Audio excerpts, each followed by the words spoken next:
நண்பர்களுக்கு வணக்கம். ஆடிப்பட்டம் ஆடி 18 தாண்டி வேகமாக போயிட்டுருக்குது. ஜூலைக்கு அப்புறம் ஆகஸ்ட் தானே வரணும். இது என்னடா ஜூலைக்கு அப்புறம் மே மாதம் வந்துட்டு எவன்டா காலண்டரை மாற்றி பிரிண்ட் பண்ணதுங்கிற அளவுக்கு வறட்சியோ வறட்சி. பூமி திடீர்னு ரிவர்ஸ் கியர் போட்டு சுற்ற ஆரம்பிச்சிட்டோங்கிற அளவுக்கு கோடை காலமாக தான் இருக்குது சீசன். களைச்செடிலாம் அண்ணே நான் செத்துருவேன் போல், மரத்துக்கெலாம் தண்ணி விடுறையே என்னையும் கொஞ்சம் காப்பாற்றுனேன்னு கெஞ்சுற அளவுக்கு காஞ்சி கரோடாக போயிட்டுருக்குது. களைச்செடிக்கே இந்த நிலமைனா நம்ம ஆரம்பித்த செடிகளோட நிலமை எப்படி இருக்குன்னு யோசிச்சுக்கோங்க. மேகலாம் வருது, மேகமூட்டமாக தான் இருக்குது, ஆனால் வந்து டாட்டா காட்டிட்டு போயிடுது.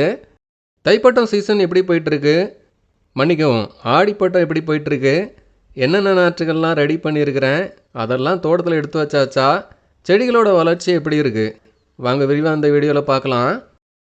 நாற்றுகளோட வளர்ச்சியை பார்க்குறதுக்கு முந்தி போன அப்டேட்டுக்கு அப்புறம் தோட்டத்தில் செஞ்ச சில வேலைகள் பற்றி சொல்லிடுறேன். கோரை மூடி கிடந்த இந்த ஃபோம் பிளாக் மேட்டு பாத்திகளை கொஞ்சம் கொஞ்சமாக நாற்றுகள் வைக்க ரெடி பண்ணிகிட்ருக்கேன். முழுக்க கோரை தான். ஒவ்வொரு பாத்தியிலையுமே நூடுல்ஸ் மாதிரி கோரை வேர்கள் பரவி கிடக்குது. கடப்பாறை வச்சு ஒவ்வொரு பாத்தியாக கொத்தி கிளறி பிறகு பொறுமையாக ஒவ்வொரு வேராக முடிஞ்ச அளவுக்கு ஆழமாக தோண்டி எடுத்து பாத்தியை ரெடி பண்ணிகிட்ருக்கேன். ஒரு பாத்தியில் மட்டும் இவ்வளோ வேர்கள் மேல் மட்டத்தில் மட்டும் இருக்குது. ஒவ்வொரு பாத்தியும் க்ளீன் பண்ணி எடுக்கிறதுக்கே 2 மணி நேரம் ஆயிடுது. அவ்வளோ வேர்கள்.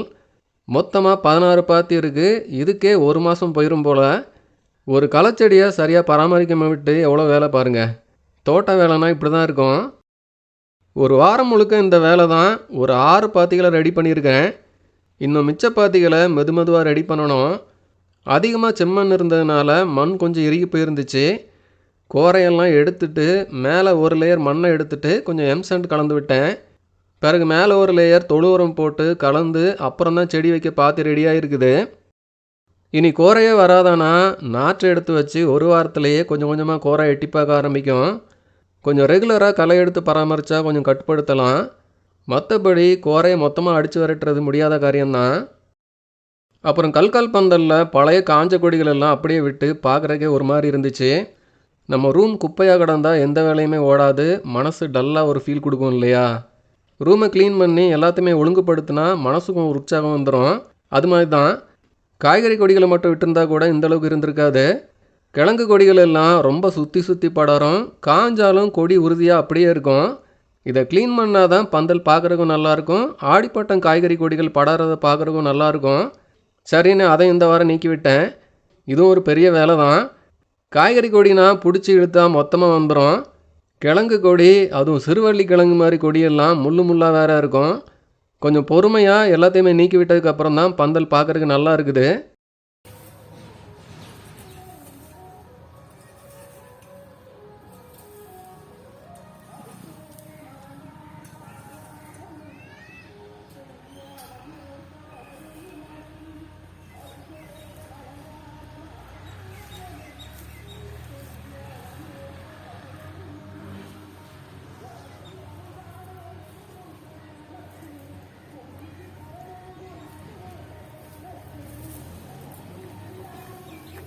இந்த தடவை முழுக்க காய்கறி கொடிகள் மட்டும்தான் விட இருக்கிறேன். சிறுவள்ளி கிழங்கு மட்டும் கல்கால் பந்தலில் விட்டுருக்கிறேன். முழுக்க காய்கறி கொடிகள் விட்டால் பந்தல் பார்க்குறதுக்கு நல்லாயிருக்கும். அதையும் மெதுவாக ஆரம்பிச்சிருக்கிறேன். கிட்டத்தட்ட எல்லா வேலைகளுமே முடிஞ்சு ஆடிப்பட்டம் ஒரு ஷேப்புக்கு வந்துட்டுருக்கு. அக்ரைன்டெக்ஸில் கொஞ்சம் நாற்றுகள் வாங்கியிருந்தேன். தோட்டத்தில் வச்சு விட்டுருக்கேன்னு போன வீடியோவில் சொல்லியிருந்தேன். நாற்றுகள் வச்சு விடும்போது கொஞ்சம் சுமாராக தான் தெரிஞ்சுது. ஆனால் வச்சு விட்டதுமே சூப்பராக பிடிச்சி வளர ஆரம்பிச்சிருக்கு. கத்திரி ரகம் 1, மிளகா ரகம் 2, காலிஃப்ளவர், செண்டு மல்லி இதெல்லாம் தான் வாங்கியிருந்தேன். எல்லாமே மிரட்டலாக வந்துட்டுருக்கு. காலிஃப்ளவர் நாற்றுகளெல்லாம் அட்டகாசமாக வந்தது. ஆனால் மயில் வந்து வேலையை காட்டிட்டு போயிட்டு நானும் வரிசையாக வைக்காமல் கொஞ்சம் மாற்றி தான் நடவு பண்ணியிருந்தேன். ஆனால் காலிஃப்ளவரை மட்டும் தேடி கொத்தி காலி பண்ணிவிட்டு அருமையாக வந்த நாற்றுகள் ஒன்று கூட தப்பிக்கலை. மயில் கொஞ்சம் தள்ளி நிற்கணுன்னு நான் கொஞ்சம் சீடிலாம் கட்டி தொங்க விட்டுருந்தேன். ஆனால் மயிலை கொஞ்சம் பயமுறுத்த வலையமைப்பு கொஞ்சம் கல்கால் பந்தலை சுற்றி கட்டி விடணும். அப்போ தான் மயில் வாயிலிருந்து நாற்றுகளெல்லாம் தப்பிக்கும். அதையும் இந்த வாரம் தான் பண்ணணும். மஞ்சள் பாத்தியில் இந்த தடவை ஒரு 3 பாத்திக்கான இடத்த புதுசாக அமைச்சிருக்க கொட்டார பந்தல் பிடிச்சிக்கிட்டு, அதனால் குறைவான பாத்திகள் தான் மஞ்சள் ஆரம்பிக்க இருந்தது. அதில் 2 பாத்திகளில் ஆரம்பித்த மஞ்சள் மரவள்ளி சிறப்பாக வந்துட்டுருக்கு. மஞ்சள் மரவள்ளி நாற்றுகள் நிறைய ரெடி பண்ணியிருந்தேன். மழை இல்லாமல் பாத்திகள் ரெடியாக லேட்டாகி நாற்றுகள் எல்லாம் ரொம்ப உயரமாக வளர்ந்து எடுத்து வைக்க முடியாத அளவுக்கு ஆகி போச்சு. எடுத்து வைக்க ஒவ்வொரு கிளையாக உடஞ்சி போச்சு. அப்படியே வச்சாலும் காற்றடிச்சாலே உடஞ்சி விடுற அளவுக்கு உறுதி இல்லாமல் தான் வளர்ந்துருந்துச்சு. அப்புறம் நானே எல்லா கிளைகளையுமே உடச்சி விட்டு இனி புதுசாக தளிர் விட்டு வர்றது வரட்டும் அப்படின்னு விட்டுட்டேன். அதில் பாதி போல் தளிர் விடாமல் பட்டு போச்சு. ஒரு பாதி சுமாராக வந்துட்டுருக்கு.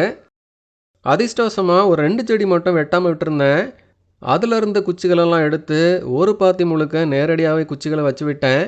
அந்த குச்சிகள் எல்லாமே ஒரு வாரத்திலே தளிர் விட ஆரம்பிச்சுது. எப்படியோ இந்த சீசனுக்கு மஞ்சள் மரவள்ளி நாற்றுகள் ரெடி ஆகிட்டு. மஞ்சளில் விரலி மஞ்சள், லக்கடாங் மஞ்சள் மட்டும் ஒரு 3 பாத்தியில் ஆரம்பிச்சிருக்கிறேன். எல்லா மஞ்சளுமே நேரடி விதைப்பு தான்.